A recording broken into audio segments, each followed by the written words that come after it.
Hello పిల్లలు, already మనం last ఎపిసోడ్లో కొన్ని యాక్షన్స్ గురించి తెలుసుకున్నాం కదా. ఈ ఎపిసోడ్లో మరికొన్ని యాక్షన్స్ గురించి తెలుసుకుందాం. మీరు ప్రతిరోజు అంగన్వాడీ సెంటర్కి వచ్చేటప్పుడు క్లాస్ రూమ్లోకి మీ అంగన్వాడీ టీచర్ మిమ్మల్ని చిరునవ్వుతో లోపలికి ఇన్వైట్ చేస్తారు కదరా. అలా చిరునవ్వు నవ్వడాన్నే స్మైలింగ్ అంటాన్రా పిల్లలు. అలా టీచర్ స్మైల్ చేసినప్పుడు మీరు కూడా చక్కగా ఒక స్మైల్ చేస్తూ అంగన్వాడీ సెంటర్కి వచ్చారనుకోండి, భలే ఉంటుంది కదా. ఎవరైనా మనల్ని విష్ చేసినప్పుడు కూడా స్మైల్ లేదా స్మైలింగ్ చేస్తూ వాళ్ళని విష్ చేస్తే వాళ్ళు మనకి వెంటనే ఫ్రెండ్స్ అయిపోతారు.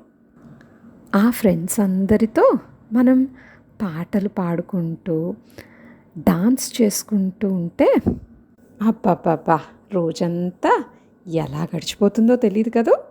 అలా పాటలు పాడడాన్ని సింగింగ్ అంటాన్రా.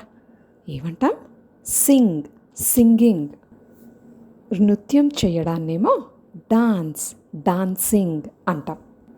సింగ్ చేస్తుంటే ఆటోమేటిక్గా మనం డాన్స్ చేసేస్తాం కదా. ఈ సింగింగ్ అండ్ డాన్సింగ్ ఎవరికైనా నచ్చిందనుకోండి, వాళ్ళు మనల్ని అప్రిషియేట్ చేయడానికి చప్పట్లు కొడతారు కదా. ఇలా చప్పట్లు కొట్టడాన్నే క్లాపింగ్ అంటాంరా. చప్పట్లు కొట్టడాన్ని ఏమంటున్నాం? క్లాపింగ్.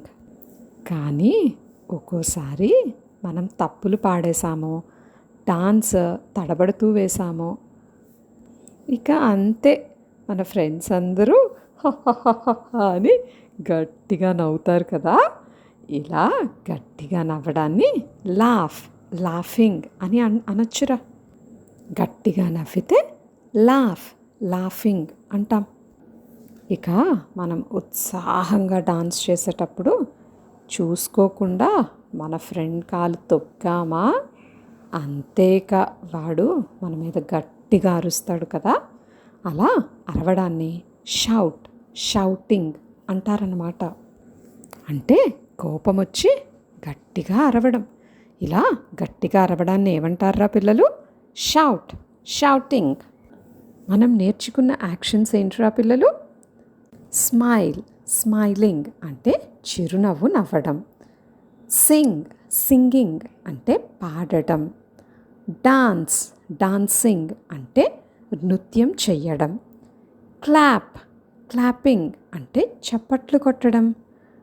లాఫింగ్ అంటే గట్టిగా నవ్వడం. ఇక షౌటింగ్ అంటే అరవటం. మరికొన్ని యాక్షన్స్ని మరోసారి నేర్చుకుందాం మరి. బాయ్.